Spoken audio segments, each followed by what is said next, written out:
আপনাদের সাথে কোনো আপডেটই দিতে পারতেছি না। আসসালামু আলাইকুম, সবাই কেমন আছেন? আশা করছি সবাই আল্লাহর অশেষ রহমতে ভালো আছেন। আমরাও আল্লাহর রহমতে ভালো আছি আলহামদুলিল্লাহ। তো আজকে হচ্ছে মানে অনেক দিন পর হচ্ছে আপনাদের সাথে একটি ভিডিও শেয়ার করছি।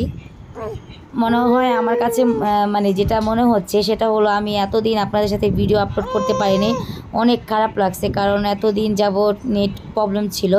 যাই হোক, আর আজকে হলো শুক্রবারের টাইম, তো শুক্রবারের টাইমে একটু ভিডিও শ্যুট করে রেখেছিলাম যাতে আপনাদের সাথে আমি শেয়ার করতে পারি ভিডিওটা। তো হুড়বুড়িকে দেখতেছেন, ও তো হচ্ছে ওর বাবার পাগল। বাবা বলতে ও মানে ওই যে বলে না, এই বাবা বলতে অজ্ঞান, এরকম একটা অবস্থা। তো ছেলে মেয়ে আজকে লাল লাল পড়ছে, তো বাবার সাথে একটু রাগ করছে। বাবা মানে ও যেতে চাইছিল প্রথম, তখন নেয় নাই, তো এখন নিতেছে, এই জন্য যায় না বাবার কাছে। মানে আমাদের হুড়পুরির একটু রাগ অভিমান হচ্ছে একটু বেশি। যাই হোক, তো ঠিক আছে, এখন হচ্ছে আমরা দুপুরের খাবারটা খাবো। তো আজকে রান্না বান্না কালা ভুনা, তারপরে হচ্ছে ওই কি বলে নিরামিষ সাদা ভাত আর ডাল আজকের রান্না। যাই হোক, আপনারা ভিডিওটা দেখতে থাকুন এবং এনজয় করতে থাকুন। লাইক কমেন্ট করতে কিন্তু ভুলবেন না। অবশ্যই সবাই কীরকম আছেন আমাদেরকে জানিয়ে যাবেন। আমরা আলহামদুলিল্লাহ ভালো আছি।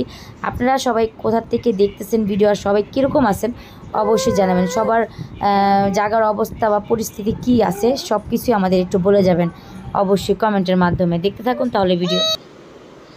কে এর কাছে আসবে না, আর বাবার সাথেও রাগ করছে।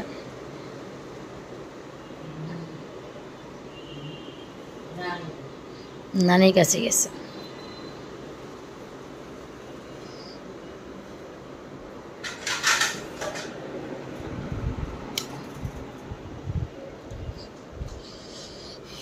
খাবার খেতে বসে সবাই। এটা হচ্ছে বিকেলের টাইম। বিকেলের টাইমে আপনাদের সাথে একটু ভিডিওতে কথা বলতেছিলাম, কিন্তু সাউন্ডটা অনেক সমস্যা দিচ্ছিল, তাই হচ্ছে আমি ভয়েসের মাধ্যমে আপনাদের সাথে কথা বলার চেষ্টা করছি। তো এখন বিকেল টাইমে আমরা কে কী করছি ওইটাই আপনাদের সাথে একটু শেয়ার করব। এই যে সবাই হচ্ছে আমরা একসাথে মানে বসে আড্ডা মারতেছি। আড্ডা বলতে গেলে সবাই একসাথে কথা বলতেছি। আর হচ্ছে এই এই তো আমার মেয়ে হচ্ছে, দেখেন আমি ভয়েস দিই, মেয়ে কথা বলতেই দেয় না। আমি কি বলবো আপনাদের সব ভুলেই যায় ওর এই চিল্লাচিল্লিতে। তো যাই হোক, সবাই এখানে বসে আছে। আর মানে খাবার দাবার তো আর অফ রাখা যায় না। যাই হোক, তো এখন হলো আমাদের ঘরে নুডলস পাক করানো হইতেছে, কারণ বিকেলের নাস্তা, সবার খিদে লাগছে প্রচণ্ড। আর ভয় আতঙ্কে তো আসছে। এখানে চা বসানো হয়েছে। লাইটটা আর ফ্যানটা অফ করে দিই, এখান দিয়েই সব দেখা যায়।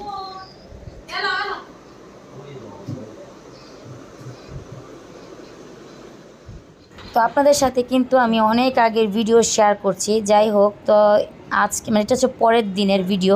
পরের দিনে রান্না হচ্ছিল মুরগির রোস্ট আর হচ্ছে সাদা পোলাও।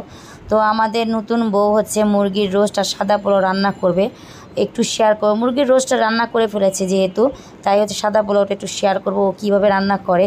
আর আমার মা হচ্ছে নতুন বউকে অনেক রান্না বান্না শিখাইছে, যেটার জন্য আমাদের নতুন বউ অনেক মানে পাক্কা রাঁধুনি হয়ে যাচ্ছে বলতে গেলে। তো যাই হোক, সবাই দোয়া করবেন আমাদের নতুন বউ যাতে এভাবে সুন্দর করে রান্না বান্না করে আমাদের খাওয়াতে পারে আর নিজে একটা গুণী বউ হতে পারে, এটাই, আর কিছু না। সবাই দোয়া করবেন ওর জন্য যাতে ও সবসময় সুস্থ ভালো এবং হচ্ছে মন মানসিকতা ভালো থাকে ওর, এরকমইভাবে দিন চলতে পারে সব সময়। আল্লাহ তাআলা যাতে আমাদের সংসারটা এভাবেই রাখে সুন্দরভাবে যত্ন সহকারে, আর কারো যাতে নজর না লাগে, এতটুকু সবাই দোয়া করবেন আমাদের জন্য। যাই হোক, এই যে দেখতে পাচ্ছেন একটা একটা করে সব কিছু দিচ্ছে। আমার আম্মু হচ্ছে সব কিছু বলে দিচ্ছে ওকে আগেই, তারপরে হচ্ছে ও দিচ্ছে একটা একটা করে। যাই হোক, এখনও বলা হইতেছে। তো পাকা রাঁধুনি করতে তো অনেক সময় লাগে, তাই আম্মু হচ্ছে চাচ্ছে তার মানে ছেলের বউ সব থেকে মজার রান্নাবান্না যেরকম করে, যে ওরকম একজন শেফ হতে পারে। শেফ বলতে গেলে মানে তার ছেলেকে যাতে মজার মজার রান্নাবান্না করে খাওয়াতে পারে তার ছেলের বউ, এরকম পারফেক্টলি একটা রাঁধুনি বানাইতেছে তার ছেলের বউকে উনি। আর ওনার ছেলে যাতে যেটা খেতে চায় ওটাই খাওয়াতে পারে। ঠিক আছে, দেখতে থাকুন তাহলে ভিডিও।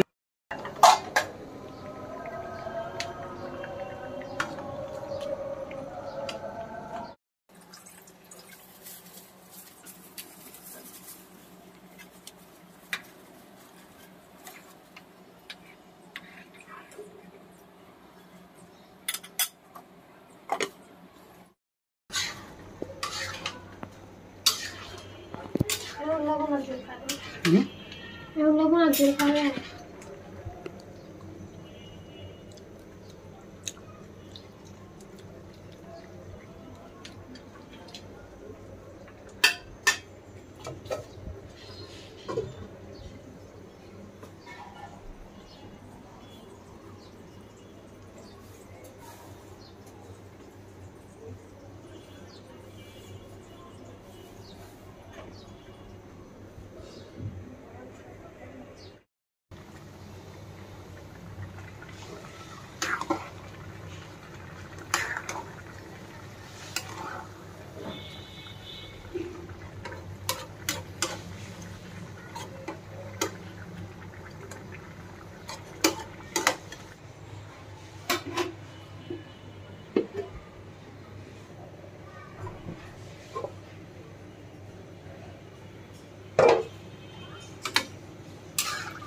যাই হোক, আমাদের নতুন বউ রান্না বান্না দেখতে পারলেন। এখানে আমার মেয়ে আমাকে মানে রেকর্ড করতেই দেয় না ভয়েস, কারণ ও আমি যখন রেকর্ড করি ওর কথা শুরু হয়ে যায় তখন। এই হুরপুরি চুপ থাকো, আমি একটু কথা বলি। তো যাই হোক, বাবা মেয়ে এখন মানে শুরু করছে আমার রেকর্ড করার সময়। তো এখানে একটা নতুন বাবু দেখতেছেন, এই বাবুটা হচ্ছে আমার খালতো বোনের, আমার ছোট খালতো বোনের মেয়ে। তো ওর জন্য সবাই দোয়া করবেন। মাশাআল্লাহ, মেয়েটা আল্লাহর রহমতে অনেক সুন্দর হয়েছে। সবাই দোয়া করবেন ওর জন্য, যাতে ও সুস্থ সবল থাকে সব সময়, আর সুন্দর সুস্থ মনে সব সময় থাকতে পারে। বাবু হওয়ার পর তো আমি অনেক মানে কি বলে এই আনন্দতে বলতেছিলাম যে চলেন চলেন আমি দেখে আসি কিন্তু যাই হোক, একটা পরিস্থিতির জন্য যেতে পারতেছিলাম না। তো এখন হচ্ছে ফাইনালি চলে আসছি, এসে হচ্ছে ওকে দেখলাম, দেখার পর হলো মন শান্তি হলো যে না, বাবুটাকে দেখতে পারলাম। যাই হোক, সবাই দোয়া করবেন বাবুটার জন্য, আর আমাদের জন্য সবাই দোয়া করবেন, আমার হুরপুরির জন্য, আমার খালতো বোন সুমানা ওর মেয়ের জন্য সবাই দোয়া করবেন, যাতে সবার ছেলে মেয়ে নিয়ে সবাই সুস্থ সবলভাবে জীবনযাপন করতে পারি। আপনারাও জীবনযাপন করতে পারেন ভালো।